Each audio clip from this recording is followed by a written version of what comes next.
back again. So apparently I'd filled up my SD card with too many videos. Just kind of forgotten to delete them all after I'd uploaded them. So this is going to be another multiple part upload at the end of today. Sorry about that. Perhaps in the future, if I'm doing stuff on the proper camera instead of on the phone and have access to my computer, I might actually be able to stitch things together. But I can't find any way of doing it using just a phone. So, sorry, not that technically savvy.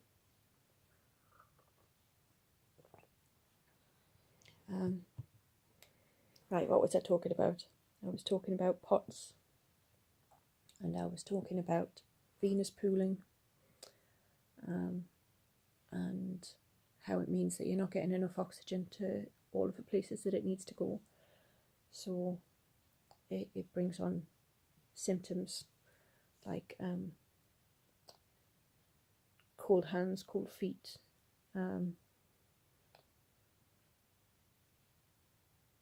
headaches, feeling like you're going to pass out, occasionally actually passing out, dizziness. Apparently there's a whole lot that I hadn't even considered were related to the POTS as well. So today I was being asked questions about IBS type symptoms, about getting night sweats. I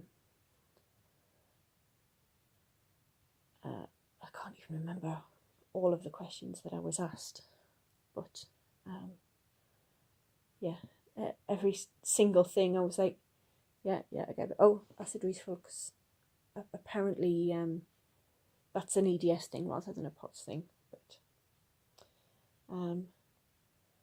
so yeah, there's a lot of symptoms related to POTS that can make it quite debilitating. Now, for some people, it's just that thing where you stand up too fast and the world sort of spins for a moment, and it never gets worse than that.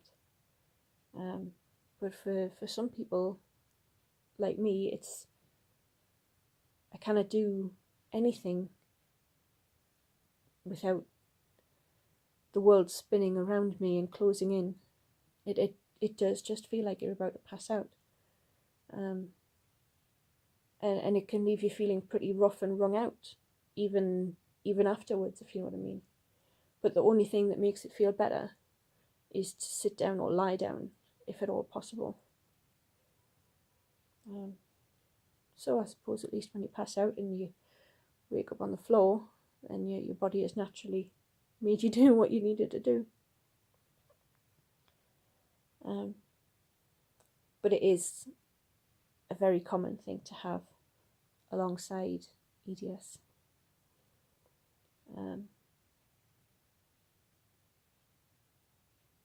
And is,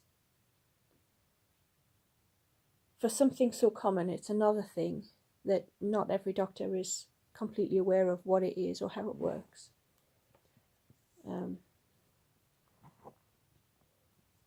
Or necessarily even believes it exists.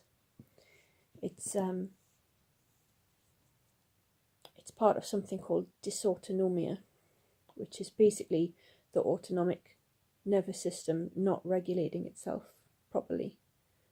And there's a number of other symptoms that are associated with that, like not being able to control your own temperature.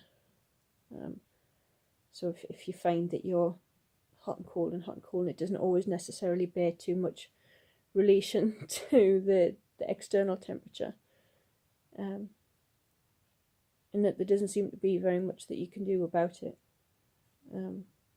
That could be a dysautonomia thing. I occasionally feel like I can't get enough oxygen, even though I'm breathing perfectly normally. That's quite a scary thing, actually. Now I'm aware that I must be getting enough oxygen, but it doesn't feel like it. And it makes you quite panicky, it makes your heart race, it gives you palpitations. It's just thoroughly unpleasant, generally.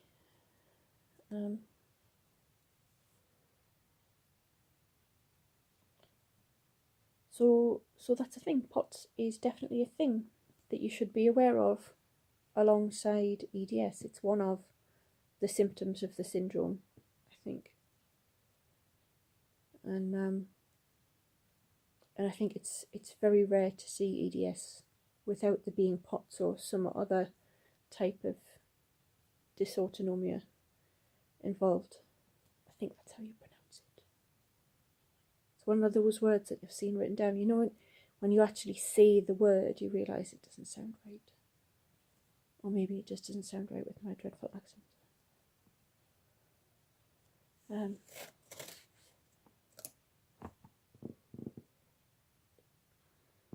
I feel like I'm not making a lot of sense, but I hope that you guys understood at least, and perhaps that you've learned a little something about POTS tonight, and about EDS and how it works. I will include a link below, as I will be all the way through EDS Awareness Month, and this time it will be a link to information about POTS, because there is a specialist site for it that I need to be going and reading anyway. So that's all for tonight. Thank you very much for listening to all of my rambling, and take care, and I'll see you all tomorrow. Bye bye.